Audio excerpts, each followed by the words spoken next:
Hey, it's Chronologically Gaming, the only channel that's perpetually retro because we're playing every video game in order of release. Do you have Pac-Man fever? Well, it's August 1982 and everybody had Pac-Man fever. Like this classic commercial tells us. Play to win. Oh yeah, Pac-Man. Oh no. Never lose. And 7-Up's the one. 7-Up got to Pac-Man too? Kind of That's just terrible. Blatant product placement. Well, you can't see me doing that on this channel, that's for sure. Just terrible. This was probably done by Bally Midway or possibly the United States only, because I don't see Namco getting Pac-Man involved with this.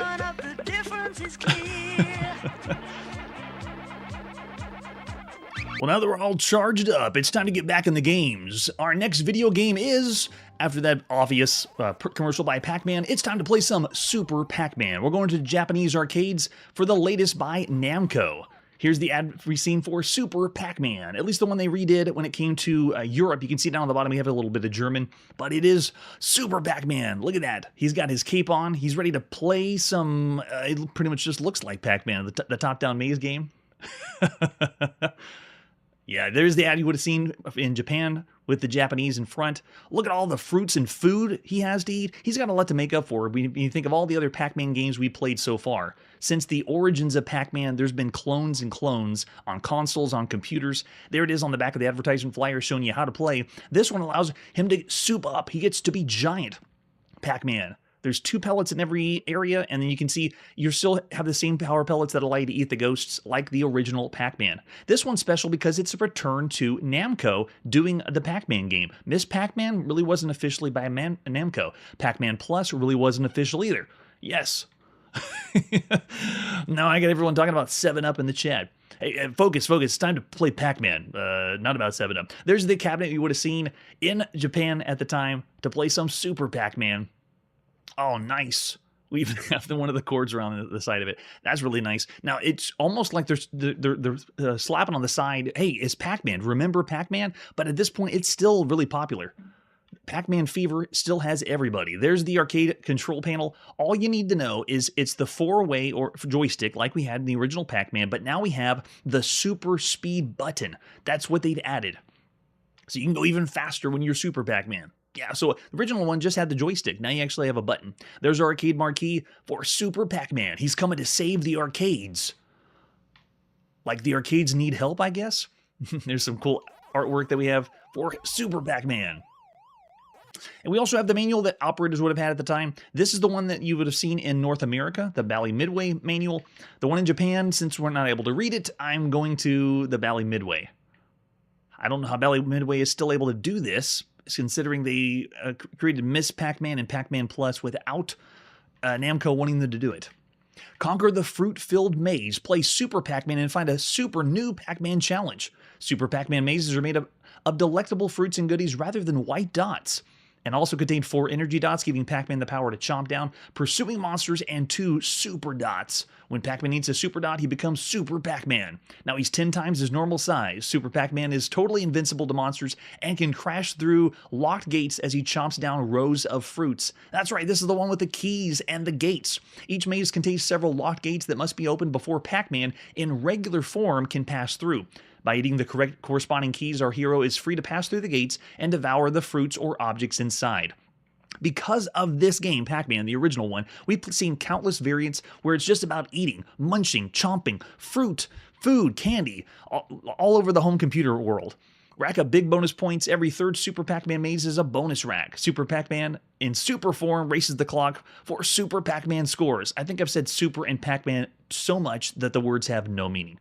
And then we also have Super Pac-Man speed button on the side of the joystick. He goes with an extra burst of speed. And I think that's pretty much it. Okay, we do get an introduction. Man, they have a lot to tell us here. Usually the operator manual doesn't have this much.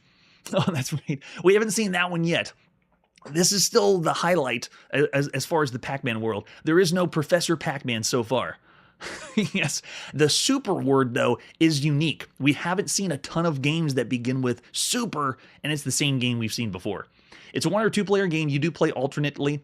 The two-player mode's at the upright model. The only difference is two players and the cocktail, it flips sides, and that's usual for cocktail cabinets.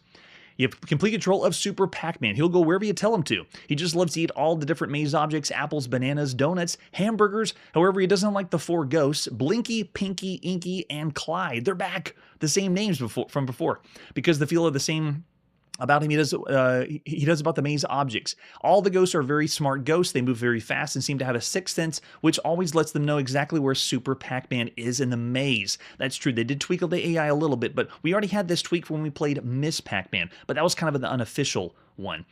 Super Pac-Man can turn the tables on the four ghosts for short periods of time during each maze. All he has to do is get them fairly close in their pursuit of him and eat one of the power dots the maze has. When this happens, the four ghosts turn blue. They're explaining Pac-Man. We've seen this since 1980.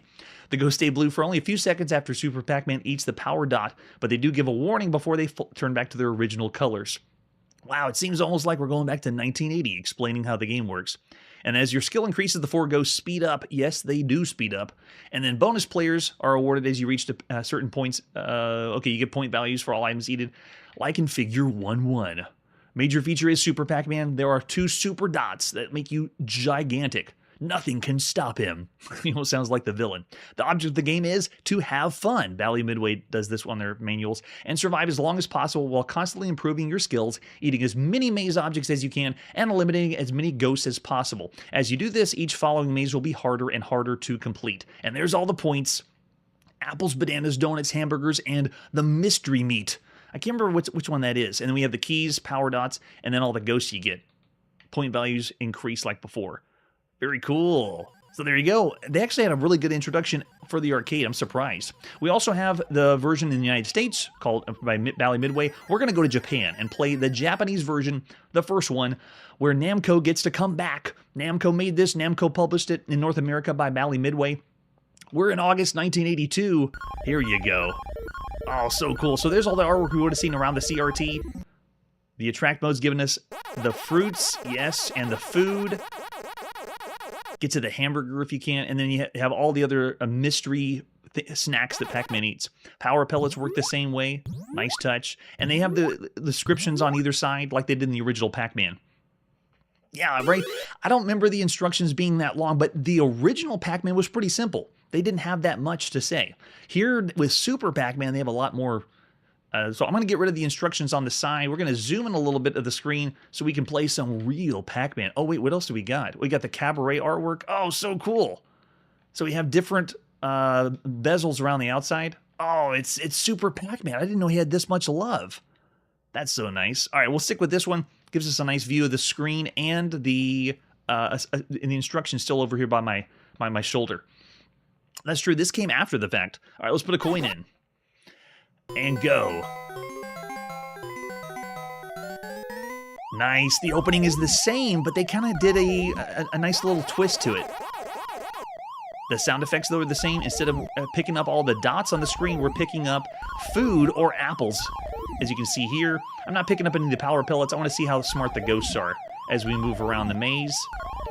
You can see we're picking up the key to open up the doors, and once the doors are open, then we turn the tables on them. But you got to pick up every single apple. And the green dots right here is the super one. Look at this. Oh yeah, and I got my super speed up. I can go and get the fruit really fast.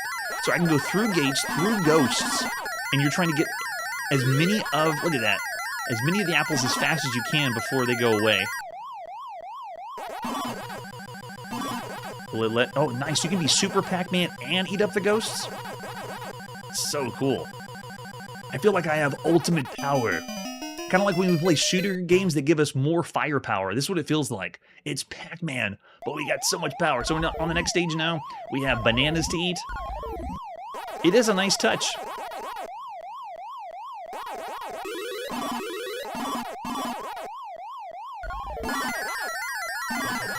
Yeah, I actually have so much burst of speed, it's almost too much to contain. Oh wait, I want to get the hamburger. And there's so many things to pick up and get. Uh-oh. Oh, they almost let me through. That's it. He's roided out. It all makes sense.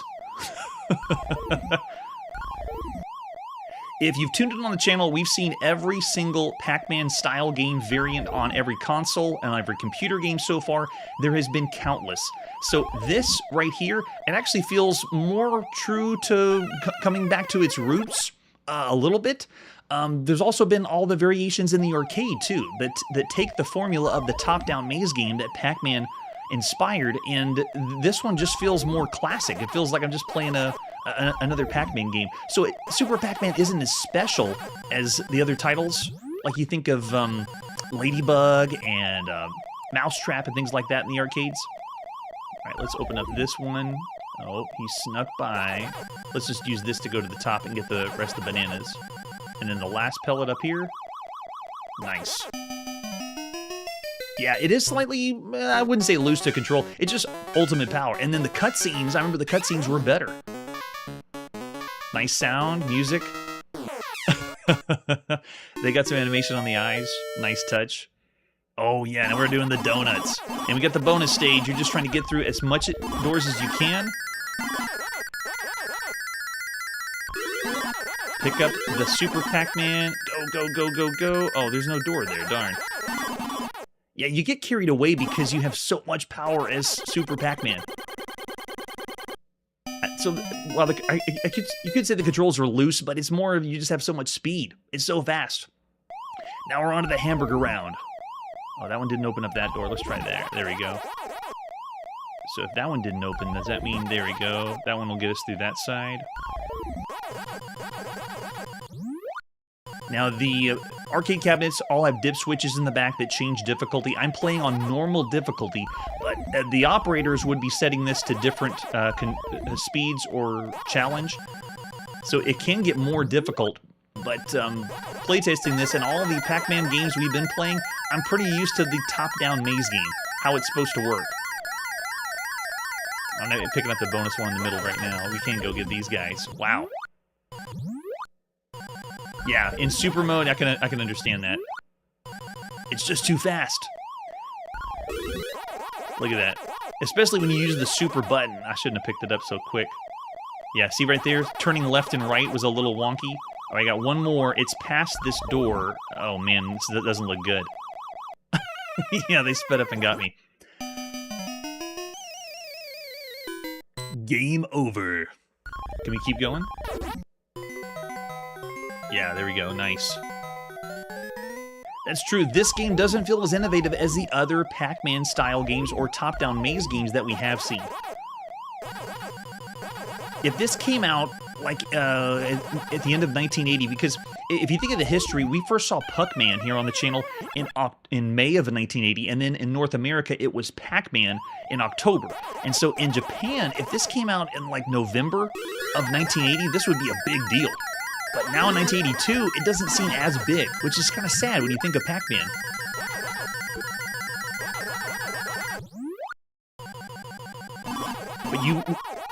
But one of the big skill points of the game is picking up the super pellet and also the power pellet, so you can be giant, moving around fast, and eating the ghost at the same time. So right now we're kind of out of luck. I don't think I'm able to take out the... Yeah, that got me in a bind, but still, it's still fun. And it does seem classic. It just isn't pushing anything impressive or innovative as far as arcade games go.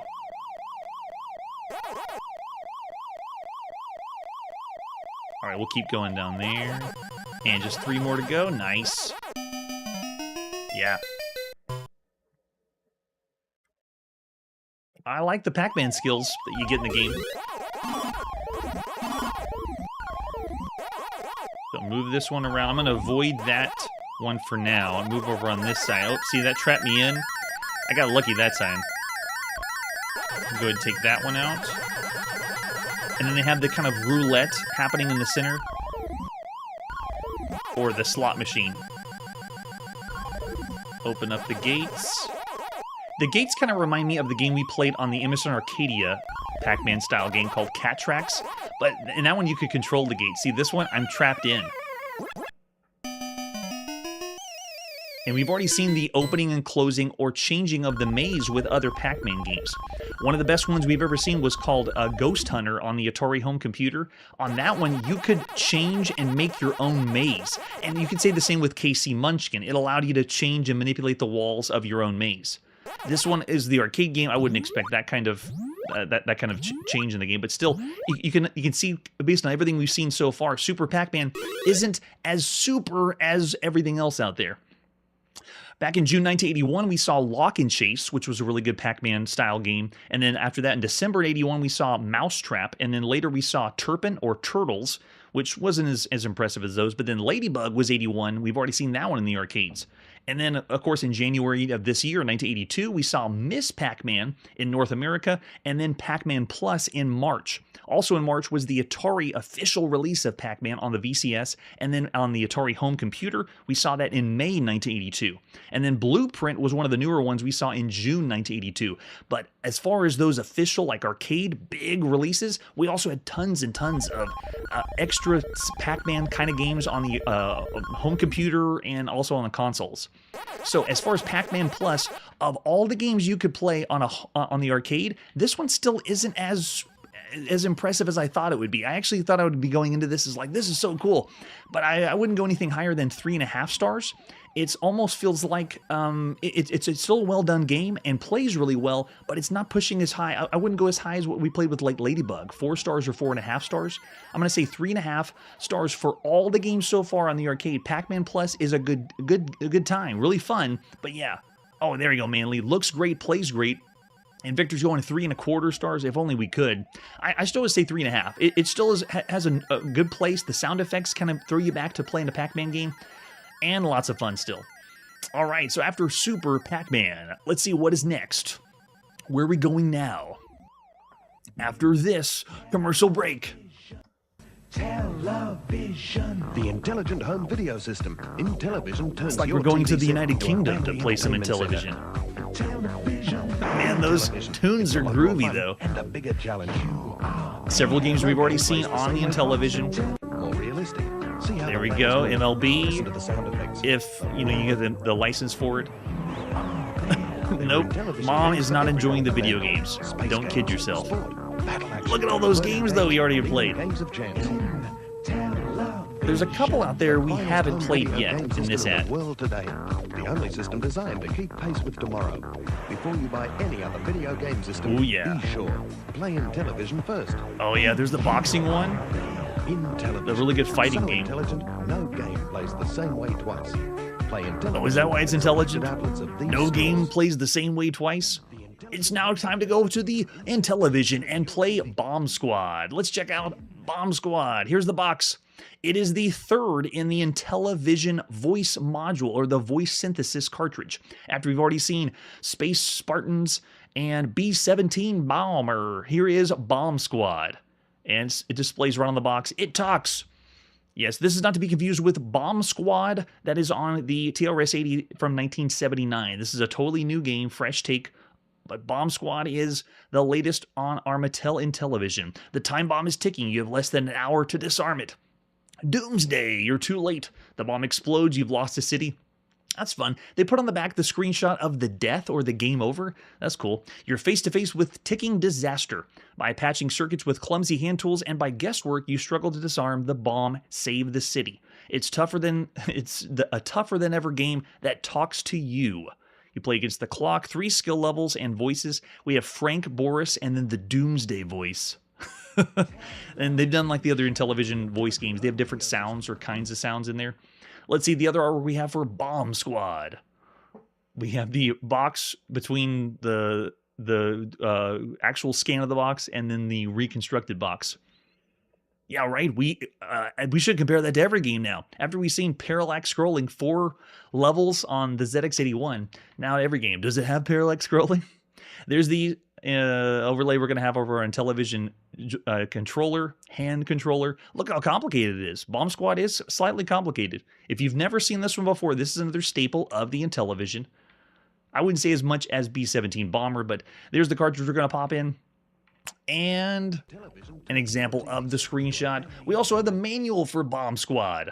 How do we play this? So this is a one-player only game, not to be confused with the other games that said 1 or 2 players, but it actually was only 1 player. Bomb Squad. Don't look now. It's your time bomb ticking. It was planted by Boris, the evil terrorist. Of course, someone Russian. That makes sense right now. You'll have less than an hour of simulated time to disarm the bomb before it destroys your city. Since this is an intelligent voice synthesis module, voices will be talking to you. Frank, the demolition expert, will give you instructions on what to try next, and Boris himself will needle you now and then, reminding you that it won't be easy. This is another game like B-17 Bomber that the talking actually enhances the gameplay. You have to have it, and it makes it really fun. This is also one of the first bomb disposal games we've ever played. Ever on the channel. Now, I'm familiar with some ones that were type-in games for books on the Commodore PET, and I think there was one other one on some other home computers, but this is the first like real, like we're going to disassemble a bomb or blow up. There's the voice synthesis module plugged into the side of our Intellivision. So cool. The object of the game is score points. Scoring points. I think we've done that before. We disarm a time bomb before it goes off. Points are won by rewiring electrical circuits with cutters, pliers, and soldering iron. Yeah, they really gave us some details. 2,000 point bonus for solving the puzzle riddle and saving the city. As the game starts, a simulated time clock will be activated and you have time left will be displayed. To disarm the bomb, you decipher the code number, and after circuits have been repaired, the code number can be guessed with certainty. Or after you've repaired 2 circuits, you can just go for broken guess. And if you win, you get 1,000 points, and you guess wrong, and you lose, and the whole place blows up. The time bomb will explode. I love how Intellivision does this. If you don't have the overlay or the manual, you're going to be lost because all you see is numbers. There is all the controls. We have the different digits to select our skill level. We have the cutters, the pliers, the soldering iron. I mean, look how many controls this is. It's another Intellivision game that just bombards you with, how do we play this? Oh my goodness, look how... Yes. Yeah, what happens if you don't have voice synthesis? I don't think you could play this game. You couldn't play B-17 Bomber without it. You wouldn't know where to shoot. So the same here, you have to have the talking or you wouldn't know what to do. You can see they have the buttons on the sides of your Intellivision controller. You have to know where to work the controls or even drop your controls or whenever you're dismantling the bomb. And then you have see the disc at the bottom. It controls multiple things. Lots to unpack here. So your first thing you do when you boot up the game is use the disk to bring up the scene of the city, and then you just decide how many code digits you want to decipher. Obviously, the more you have to decipher, it gets more complicated. And then you got 3 different skill levels. I would definitely start at level 1 if you've never played the Bomb Squad before. It goes more and more complicated after that. So the code display shows you where you can move the cursor around using your disk, and after you just decide which one you want to tackle, you go into the circuit board mode. And the circuit board mode is kind of like you're zoomed in on the circuit and you listen to Frank, who's on the IntelliVoice module, telling you what to do next. This is where you'll use your cutters, pliers, soldering iron to repair circuits, and he'll tell you what to do. And if you don't hear Frank, you don't know what you wouldn't know what to do. You can play the game. Yeah, there is a lot of controls, and this isn't new for Intellivision. Almost every Intellivision game we played has had lots of complexity to it. Lots went in and time went into it. There's just a lot of love on the Intellivision. So after enough circuits have been repaired, it's going to be deciphered with some certainty, and you have to rewire and change the circuits correctly. And you also have to know the right time or the right order to do it. And Frank will help you out. You have to have the voice module plugged in. It will not work with, you won't be able to play the game otherwise. All right, so you start at skill level 1, they recommend that, and then every time you get one correct where you go in the circuit board, it'll light up green. The more green ones you have lit up will kind of tell you what the code is. It sounds a little complicated, but that's the idea. To play this one time and understand it is kind of difficult. You'd have to play a few times to get the idea. All right, so you can see we have different skill levels, 1, 2, and 3. If you start on level 1, it's the slowest speed. You get the most time to dismantle the bomb. But when you get to level 2, there's things that will start on the circuit board to light up on fire, and you have to use the fire extinguisher, which is on your hand controller, to put out fires. It's insane. Plus, levels 2 and 3, if you do a wrong connection, just like in the movies, like if you cut the wrong wire or cord, boom, the bomb explodes and you die. So we're definitely not going to do level 3 for the first one. When it's time to figure out the code, you can see how they show on the left side all the different circuit boards after you go through them. And then on the right, if you get them lighting up green, the lighting up green, which it's only blue here on the scan of the manual, but you can see it represents as numbers. 1, 2, 3, 4, 5, and that's where you get the code. If you get the code correct, then you've dismantled the bomb. Or you can also take an educated guess. After you've solved 2 of the circuit boards, you can guess out of the blue if you think you got it, after enough ones are displayed. So after you choose the circuit, it shows you what the next scene is. You have to use your hand controller, pick the correct tools, and use those to dismantle the bomb. The circuit board builds tension immediately because that's where the time clock comes in, and the doomsday voice will show up, telling you only have 18 minutes left. But you have cutters at your disposal, pliers, soldering iron, and then fire extinguisher if you're playing on levels 2 and 3. Frank will tell you what to do, and you have to pay attention because the order matters as well. All right, so after you cut a device, sometimes you just have to cut things out, but then other times you have to replace them with other parts, and they'll be displayed at the top of the screen. You can see there's a really zoomed-in picture of one of the components. You have to find one at the top of the screen that looks similar to this or possibly the same color, and then replace it. There we go. There's the display of all the stuff that's happened at the top. That's right. It's the proto of all the complicated controllers we have now. You try to give someone who's only used to this generation of video games one of the modern controllers on the Xbox or the PlayStation, and they won't even know what to do. And this is kind of like the beginning of, hey, here's the controller, but I have to explain all the controls to you for the next half hour before you play the game. That's what this is. Yes. Oh, man. Yeah, possibly, Mikey. All right, so you have to put out the fire with the fire extinguisher. You can see how long the manual is explaining how it works, but then whenever you get to the end, this is the example of picking 3 digits to guess. You would then see, oh, okay, it's 372. You guess the code, and then if you did it, it shows the victory screen. Kind of interesting. They did that in the manual. There it is. What it looks like. You get fireworks, and you saved it. They show you your time, and you get a score at the end. Nice. Yes, the explosion was just like the death of the city. It's time to play some Bomb Squad by Mattel Electronics. It's August 12th, 1982. Thank you. We get the tutorial. So we move our disc. We're now at the beginning, and we're going to decide what skill level we want. Let's just solve the 1-digit Bomb Squad, and then enter that one in. And then we're going to do level 1, and I'm doing this all on the hand controller. All right, we're in. So the way this works is I want to go into the first circuit board, and second, first, third. Okay, so if you heard what he said, we now have to get the ones to cut out in that order that Frank said. So I'm using my pliers, and he said cut this one first. And he even helps you out. Like if I try to cut, look. Up more. Up more. All right, so we got to cut that one out. Let's go ahead and clear that one away. Just get it out of here. Okay, and then drop it. Oh, I think I had to bring it up here, and then just drop it. There you go, get it out of there. And then he said second one, I think it was this one. Let's get our pliers out again. I think he said this was second, let's see. Oh, nope, not that one, wrong one. So you gotta solder it back. Okay, we're good. Start sweating now. And I think he said this one was second. Wait. Wrong order again. Wait, I thought he said... Oh, maybe it was the orange one. Okay, let's try it again. Go back down. The tension is hot. What? Wrong order? Where was the second one, then? Alright, maybe it was down here. No, that one's in the wrong order, too. Where's the second one? Okay, let's try the last one over here. So you have to know which tools to use, and you're going to use the controller the right way, and you have to listen to the voices to tell you what to do. What? That's the wrong order, too? I've done them all. Now, it's possible he said replace. If he says replace, I'm supposed to replace the part that I just threw away with the other one, which means I don't remember what that part was. 28 minutes still last.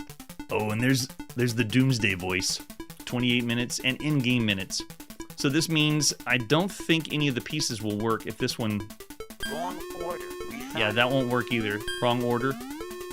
Yeah, you do have to have patience. It is very impressive, though, what they've done to make you feel like you're a bomb expert. Okay, so it didn't work on that one. Let's listen more closely on the second circuit. So on this screen, I can use the disc to move around and select any one of these. All right, let's try this one. It won't be easy. Replace this first, this second, this third. First, second, and third. Got it. Okay, so now we're going to do this one first, and we have to replace it.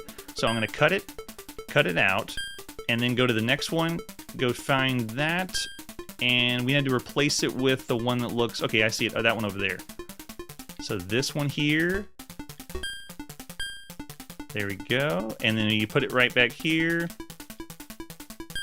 Drop it there, and then you solder it in. Left more. Oh, and see how he helps you? Left more. Go left more. Okay, okay. Okay, okay. Now you go to the next one, and I think he said this one second. Yes. So we're replacing the second one. Go, go, go. Gosh, it really is intense. No, wait, I don't want to solder it. I wanted to cut it. Go. And this is only level 1 solving for 1 digit. All right, so let's go ahead and grab this sucker and replace it with the similar one. Looks like it's that one there. There it is. Come on, pick it up. There we go. All right, drop it down there. And then get our solder out. And I'm gonna do this pretty quick, so you have to be using the pad to switch it out. All right, now, who remembers number 3? What was the third one? I think it's down here in the bottom left. Yes, maybe it was. Up more. Okay, we got the right one. Okay, this is the third one. Now we gotta replace it. Let's go ahead and switch it out. I'm having to go through the tools, and it allows you to move and then speed up. 26 minutes till blast. Let's go ahead and switch it out. Looks like this one is there. Okay, got it. Going down, drop it there, and solder it in. Speed it up, quick, quick, quick. More right, more. Got it. Left more. Good going. Good going. And then whenever we're done, we exit out. And you can see this one turned green. So one of the modules is green up at the top. Let's go to the next one. Replace this first. This First. second. Second. First and second. Okay, got it. So we go to this one, cut this one. Up more. And he's helping you along the way. He's telling you what to do, which is kind of cool. All right, so let's replace this one. That one needs to be replaced with that one over there. Come on. Got it. And you bring it over, drop it down, and solder it in. Wow. I can't believe it's working, how well the controls do work. All right, is this next? Wrong order. Oh, nope, wrong order. What was the second one? After that one, was it down? Gosh. Was it down here? Wrong order. No, it wasn't. What was the second one? See, if you didn't hear the voice, you wouldn't know, and you're just guessing like I'm having to do. All right, we'll try this one. Oh, wait, no. Maybe it's over here. Wrong order. No, it's not that one. Gosh. That's what it was, since I soldered the wrong spot. Now the timer's going down faster. Gosh, it's so intense. Wrong order. Restart.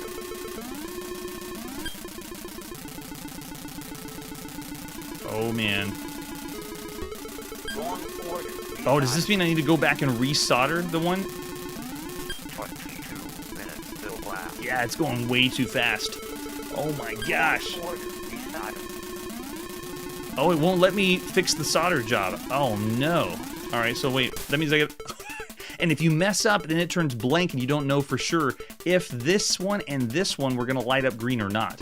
All right, so let's go and move on to the next one. They'll never more in time. Replace this second, this third, this first. Second, third, so first, second, third. Okay, first. This one. Yeah, there's so much to do. First. And this one should be it. Let's fit it in the right spot, nice and easy. And this should be the right spot. Okay, okay. There we go. And go over to the next one, second. Left more. Okay, then there. Oh, this is gonna be tight. That's gotta be that one right there. Okay, got it. And then drop it right in the right spot. That'll work. So crazy. Left more. Left more. Okay, I don't think I played a okay. video game that's making me sweat so much. Oh yeah, here we go. Go to the left side, and this one. Got it, nice. Okay, we picked the right one. It always starts your tool in the top right every time. All right, let's go ahead and move to the top. Which one is this? Okay, it's gotta be that one. Go ahead and grab this one. And bear in mind, we're playing on 1 digit for the first difficulty level. It gets even crazier than this. All right, going up to resolder this one. Left more. Good going. Okay, got it. And we exit out. It is... Oh, it's not lit up. So if this one's lit up, we don't know for sure if these were, but if this one's lit up, think of the number that could be down on the side, because we can go ahead and guess now and try it if we want. Let's go ahead and try doing 1. Let me think. Let's see if we can try this out and make it work. Oh, no, you know what? We haven't figured out 2 greens. You can't guess. I tried to guess and it wouldn't work. You have to get at least 2 circuits right with green before it lets you try for a guess. Yeah, right? And the voice sounds really good. All right, let's go ahead and go inside this one. Replace this first. First? This Third? second. First, second, third. This one's first. Up more. And there we go. Grab that one out. Okay, this one needs to be over there. First. Solder that one in. Left more. Left more. Left more. And Uh-oh, bad solder. It's going fast again. Okay, we'll cut this one down here. Going forward. Restart. Wait, what? I thought that was second. No! Alright, I'll try this one then. Going forward.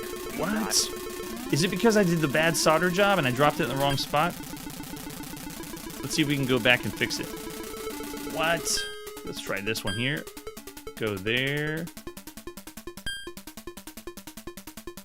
Alright, come on. That's the spot, right? Now, let's see. Left more. Left more. No! He's right, it won't be easy. Boris keeps on taunting us behind the scenes.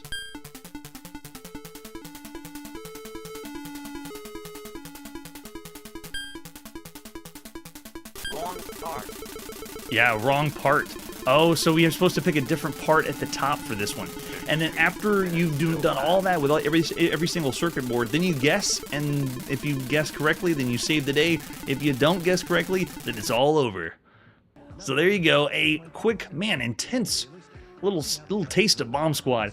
I can't imagine playing that for long periods of time and being enjoyable. It's more of a adrenaline rush because it feels like you really are about to blow something up and you have to be really careful. Of all the games we played on home consoles, though, this one still is another cool one. Kind of an experience, not as good as B-17 Bomber or one of the, we call that one of the best ones you could play on a home console. I wouldn't say Bomb Squad is that.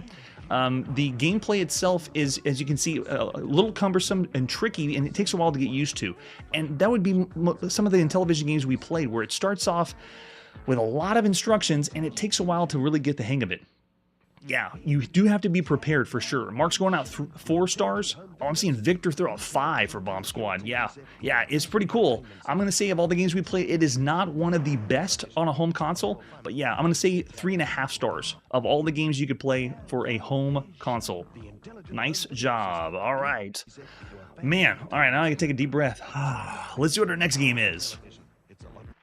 It's time to go on the Apple II, and here is Flip Out. Don't flip out like we did in the last game. Let's take a look at the box for Flip Out. Another one by Serious Software. We just saw Escape from Rungistan, and here you go. On the Apple II or II Plus, the animated strategy game. Looks like we need 48K for this. And what is this guy on the front? He has his shirt off, playing some Plinko, it looks like. Flip it over in the back. Take your marble to the top, pick your spot, and let it drop. It's better to be a flip than a flop. Truly unique strategy game designed for either 1 or 2 players. Each player starts the flip out course with 10 marbles. The course is a series of traps that open and close depending on where the marbles hit. It's your job to get your marbles to drop through this tricky little maze before your opponent does. Take your time and think before you drop. There's 9 different courses and you'll just flip over it. Really interesting. So another puzzle style game. There's the 5 1/4 floppy disk. Yes, maybe it is good because he was topless. It's a good sign.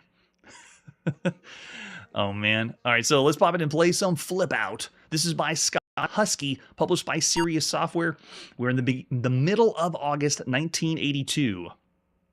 The goal of this game is to have 10 of your balls reach the bottom of the screen before your opponent does. You can play together. You take turns if you play a 2-player game. Get your paddle controls there. Cracked by Captain Computer. Thanks, Captain Computer. All right, I'm ready to play.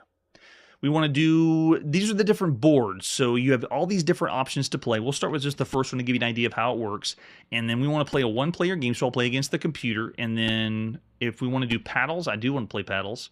There we go, and we're ready to go. That's it. So I'm at the top first. I have my marble I'm going to drop. I'm playing with the black marbles on the right side. Let's drop it here, and you can see kind of how the game works. Once you drop, if it hits the tail of an arrow, it passes through, but if it hits the top of the arrow, it's going to stop. So you can see I got one of mine passed, and if you look over the left side, one of my black marbles has made it. You want to be the first to get 10 on your side. All right, so let's see. This one should drop all the way. Go. Oh, no, I forgot about that one. Okay, so you can see as the ones that get stuck, they'll eventually fall down. But it's a puzzle game done differently. It's still in the style of playing Plinko or Pachinko. We've already seen on home consoles, like the Philips Video Pack, they had Catch the Ball or Pachinko on the Magnavox Odyssey 2. But this one's a different take. It's not playing like you would play in the arcades. All right, let's try this one. So you have to have a little bit of strategy of getting the balls to drop in a certain place before they fall down. All right, let's try there. They'll get stopped there. And I'm playing against the computer, so every time a white ball is dropped, that's the computer dropping one. I see, he dropped on the side. Nicely done. I'm still winning, though. If you look on the left side, my black balls are stacking up. Go, go, go. There we go. Yep, I'm still beating the computer. Very rare to see me beating the computer. Usually the home computer games are kicking my butt. All right, let's put this one there. Nice, looking good. Okay, so they dropped theirs, and we won! So as soon as you get 10 of yours on your side, then you won. I'm surprised we won that fast. Let's check out another mode. Let's see what the butterfly looks like. So it's just going to be a different board. We'll do a 1-player game, paddles for play. Well-presented puzzle game, though. All right, so let's see. Let's start with this one. And this one has some different paddles besides the normal arrows. All right, we'll drop this one down here. There we go. All right, looking good. All the way, got one on my side. And if you play this with 2 players, you'll take turns, one at a time, dropping down until you get the winner like we're playing against the computer now. So it is a 2-player game, which is a nice touch. And for a puzzle game, it's a fresh take on something we've seen before. Oh, yeah. My original playthrough, I only tried this one time. I didn't do this well, so I must be getting lucky with it. Let's try this one right there. And it would be fun to play with a human being and get the feel of how the game works. But right now, looking good. Look at this. Nice. Already stacking up. See, the black on the side's doing well. Yes, that's true. It's like an advanced version of Connect 4. Dropping down and getting to... But you don't have to get them to place or stack to connect. It's just getting them to fall through. Once they fall through, that's it. That's right. The power of the wax chest is what's happening. All right, it does bounce over the top. Nice. Yeah, we almost got it. One more. I think we can get the win on this, too. Come on, go, go, go. Yeah, that's it. We did it. Oh, wait, no, one more. That was 9. Yeah, that's it. Cool. I didn't expect to win so much, but hey, for a puzzle game, we don't really see as many that take something we've seen before and play this well. That's pretty cool. That was a really quick playthrough of Flip Out, but I had a blast. That's really fun to play. I'd say of all the games we've seen so far, it has a slight randomization to it, but not as much as other games. I'll say for home computers, I'll still hit it about 3.5 stars. Yeah, the presentation's done really well. And it's a replayable game, but you can kind of see a slight simplicity to it, not to push any higher than 3.5 stars, but still very welcome here in 1982. All right, with that, let's see what's next. Yeah, it's time to go to the arcades and play the sequel to Donkey Kong. Here it is, the official one. We're going back to Japanese arcades to play Donkey Kong Jr. I would have loved to be, can you imagine being the person that was in one of the arcades in Japan when both Super Pac-Man and Donkey Kong Jr. hit? That would have been phenomenal. Let's take a look at the artwork for Donkey Kong Jr. All right, so here we go. Can the son of Donkey Kong save his papa from little Mario's impenetrable prison? Yes, the very first and only time that Mario is the villain of the video game. They just switched roles. Very nicely done. Still cartoonish artwork. Really makes the game pop. And this one, of course, is the one we see in North America. The Japanese flyer is pretty much the same. They just translated it. Yeah, this one is a blast. Oh, I'm so excited for this. Look at this. We have enough story. way too much story. After Mario saved the beautiful girl from the lustful clutches of Donkey Kong. Wait, what? Lustful clutches? He led the broken-hearted ape into captivity, locking him behind steel bars, never again to strut his stuff before the fair maidens of the world. What in the world is going on here? Is this why when we saw it come home on the ColecoVision, he was kneeling down to propose? As the frustration of confinement enrages Donkey Kong, Mario complacently stands guard over the cell, holding the sought-after key to freedom. But wait, unbeknownst to little Mario, Donkey Kong has produced an offspring, Donkey Kong Jr. Now I really think the offspring comes from the girl, beautiful girl. They still don't call her Paulette yet. As Mario's brigade of snapping jaws, ape-eating birds, and energy pods launch their offensive, Junior bombards them with a fusillade of fruit bombs that aim to annihilate his every foe. Mario, beware of Donkey Kong Jr. He's crafty, he's fearless, he jumps in 4 different directions. Watch how Junior strategically maneuvers his way to the top of high speeds, how he wrests the key away from Mario, the key that gives Papa the freedom to once again beat his chest and chase the girls. What? With Donkey Kong Jr. not far behind, Donkey Kong Jr. offers the most exciting sounds, visual imagery, and challenging playboards. Wow, I wasn't expecting that story. There's the arcade cabinet. Oh, it looks beautiful. A classic arcade from the golden age of arcade games. We're nearing the end of the golden age, but it still looks and feels good. There's the arcade control panel. You can see we have the joystick to move around, and we also have the jump. I think that's it. Yeah. Moving around and jump. That's all we need to do. And they even have instructions on the control panel. Look on the left side, showing you how to jump and then do a super jump with the springboard. 4-way joysticks, all you need. Very interesting. There's the arcade marquee for Donkey Kong Jr. Well said, Mark.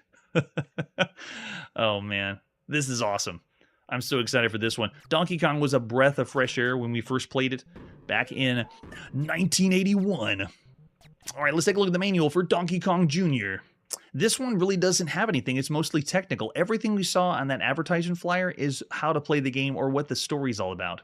We do get a little bit of artwork, but everything here I think is, yeah, it's installation specifications, and I even tried a few different places to find the manual that told you more, but no, this is all technical about power, installing the system, so we don't get anything from the manual, sadly. We do have other versions, though. There's a bootleg on Mooncrest Hardware, just an original bootleg, the E-Kit version, a possible Japanese version, the true Japanese version, the US one, and then Donkey King Jr. and Junior King, which are both bootlegs of Donkey Kong. We're going to go to the arcades and play the first one. This is by Nintendo, Research and Development 1, published by Nintendo. It's August 13th, 1982. Oh, this is awesome. Let's play a little bit of the attract mode. You can see the artwork they have around the arcade cabinet. It's amazing. Yeah, I love this in the arcade, just like Donkey Kong. Really excited whenever it finally came home on a system that we haven't seen yet. So I won't mention the name. Yes, no Crazy Kong. At least we haven't seen yet. I'm expecting tons and tons of copies coming to the home computer. Tune in to Chronologically Gaming. We will see them soon. So this one has 4 levels, or 4 screens, and this is the only game that Mario is the villain. So soak it in now, because he's about to become the hero after this game. Oh yeah, we will be seeing that one pretty soon. Okay, so I'm going to zoom this in so we can get a better view of the screen. I did change a few things on the dip switches so you can take a look at, we can play a little bit longer without dying. Wow, let's go. Nice touch. Wait, so there's 2 Marios there. Who's the other Mario? Get the key from Mario and save your papa. This is awesome. Just imagine being there in Japan when this first was released. How big Donkey Kong was. Now, I'm familiar with the mechanics in this game, and this one just takes the platform or jump mechanic to another level. You could argue that Donkey Kong Jr. is doing what the ladders did in Donkey Kong, where you're just going up and down. But the vines, it's a simple concept that when you move up on one vine like this, you go slowly. But if you move up holding two vines at the same time, you move up faster. And then if you want to go down with two hands, you go slow. But if you go down on one vine, holding down, you go down faster. So we now have the jump. Actually, how does he jump? Let's see. Yeah, it's a total commitment to the jump. It's more of the vine mechanic, at least in this stage. But I still can't change my direction in midair, and I am not able to duck or things like that we've seen on consoles, like with Pickaxe Pete. Yes, that might be. I've heard rumors that it is. The second Mario in the beginning of Donkey Kong Jr. is Luigi, so if it really is Luigi, that means Luigi's the bad guy too? So fun. Alright, let's get over this guy. Oh, missed it. Poor Papa locked away. That terrible Mario. At least this is before Mario had unlimited occupations like Barbie. Mario just has one job. He's a carpenter, and then he's the villain. Or he's an animal tamer, trainer. Or yeah, maybe it is Wario in disguise. So much hidden lore.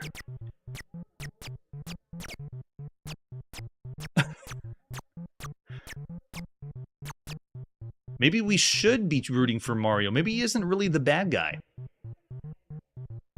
This is just unfair. I have it on a normal difficulty. There we go. Yep, and we got a nice little tune in the background. The bass for this system is similar to the original Donkey Kong. It is way deep. Like the thumps. All right, let's go in this side. All right, no one's taking us there. And then what you do is you just go down one vine at a time, and then you go a little bit faster. And we're going to go up on this vine quick, and this one adds the birds to come and attack you. So the vines is really where this game is different than Mario. The rest really isn't... You can call it a platformer, right? But I like how they switched it up. They didn't just add jumping. If you've tuned in on the show, we've seen lots and lots of Donkey Kong variants since Donkey Kong hit the scene. It's so popular. It's like Pac-Man. We're playing two of the biggest people copying the game, Pac-Man and Donkey Kong, and then we get to see the next evolution with both. The newest, craziest Pac-Man and the newest, craziest Donkey Kong right here. All right, I still want to go up faster. Nice and easy. Nice and easy. Yeah, there we go.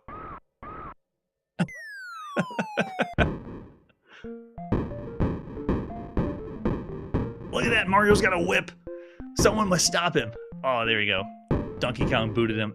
We get better cutscenes than we did on the original arcade. And definitely better than we saw on ColecoVision Donkey Kong.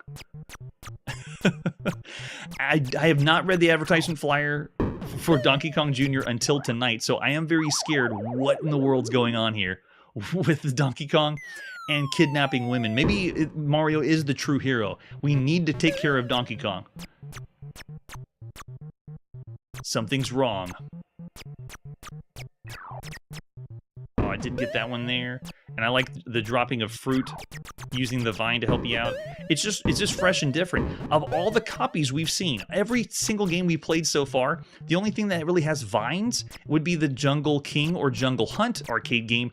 But all the ones we've seen on home computers that are doing Donkey Kong style games, no one's doing this. It's all fresh. It's so cool.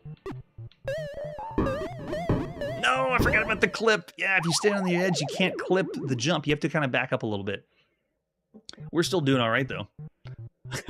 Yes, maybe he is. I always wanted to know why you couldn't climb. See how I get stuck here? Or why can't we climb through like the gators can? They can crawl through from one vine to the other, but we can't.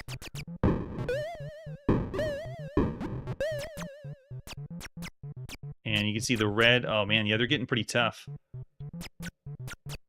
And it's doing kind of like it did with the original Donkey Kong. I thought the screens were going to show all four at once, but notice how we've gotten to this side, and there we go. After we finish the second scene, then it goes back to the first one, and you think it's going to loop, but no, there's actually 4 screens. You just have to play long enough to see it go to the next one. Yes, Donkey Kong Jr.'s IQ is a bit low. Okay, now we're on to the next one, with the platforms to jump and springboard and the birds dropping down. I always hated this platform to stop your jump, but now we actually get some really tight platforming in. It is a committed jump. I can't change that jump, but it still feels fun. And now we combine the jumping with the vines.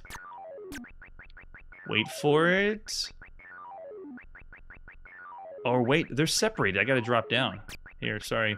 Sorry, Donkey Kong Jr. Sorry, Junior. Now he's gotta make the jump to the next one. Crazy, man. That's crazy. Yeah, look at the timing for this.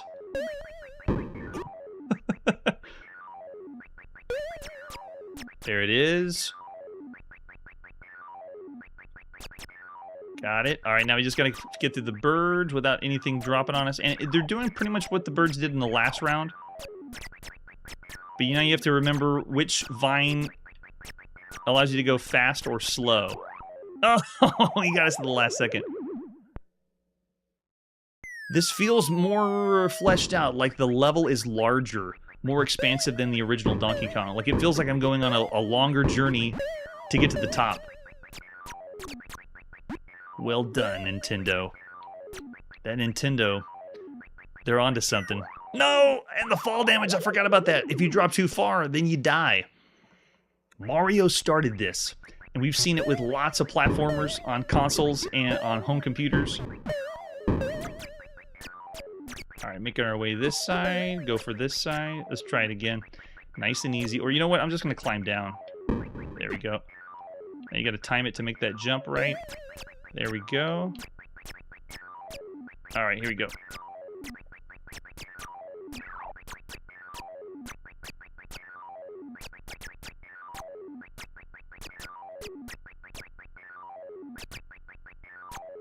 They're coming by so fast.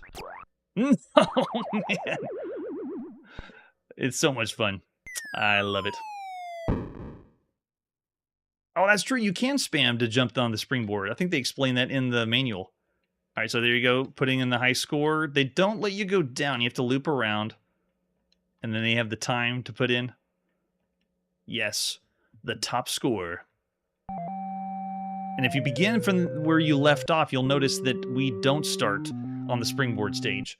It goes right back to the beginning. So it's kind of like the old school arcade experience. You can't pay to win. Yeah. 3.5 I'm seeing from Errol. Of all the arcade games we've seen so far, this doesn't have the impact of Donkey Kong, but it is up there. It is very impressive, and it is fresh because I like the idea that this hasn't been done yet, even though we've seen countless Donkey Kong style games or platformers. So much fun. All right, yeah, so there is one other screen is that electricity, or no, it's not the electricity. There's one other screen past this one, and so we saw 3 of the 4 screens that you would have seen in the arcades. All the games we've seen so far, Donkey Kong Jr., I'm still saying is up there as one of the best ones you could play right now. Yeah, I'm seeing, wow, lots of that. 3.5 from Errol, 4.5 from Victor. Yeah, I wouldn't say 5. It's not up there as like one of the cream of the crop of everything we've seen so far. I mean, pole position's out there. I wouldn't say this is up there with pole position, but it is high. Donkey Kong Jr., I'm going to say 4.5 stars of all the games up to this point for arcade games. It is still one of the best. What a well-done title. That's a lot of fun. Thank you so much for hanging out with me on this episode, going to the arcades in Japan. That's where we got to put the video game playing on pause, or at least this point in the arcades, we just don't have enough quarters to keep going. Tune in next episode as we see where Warren Robinette's going with another game that you're probably not expecting. And we also have lots of Dungeons & Dragons games that we've seen, or styles of Dungeons & Dragons. We've even seen the official Dungeons & Dragons as a handheld, but next episode will be the first time the official Dungeons & Dragons comes home. That's it for today, and like I always say, make 7 up yours. Hey everybody, thanks for checking out the channel and joining me on my quest to play every single video game in order of release. We'll be streaming live every weekday at 9 p.m. Central, so join us and let us know if we miss any games along the way. This video would not be possible without Launchbox, RetroArch, and MAME. Tell all your friends there's some crazy guy named Chronologically Gaming trying to play every single video game. We have links down below that'll send you to places like our Discord and Patreon, and one that says all the video games we've ever played. If you go there, it's a list of everything, and you can click right to the game you want to see. Chronologically Gaming is the name to look for. We are perpetually retro, and we will catch you next time.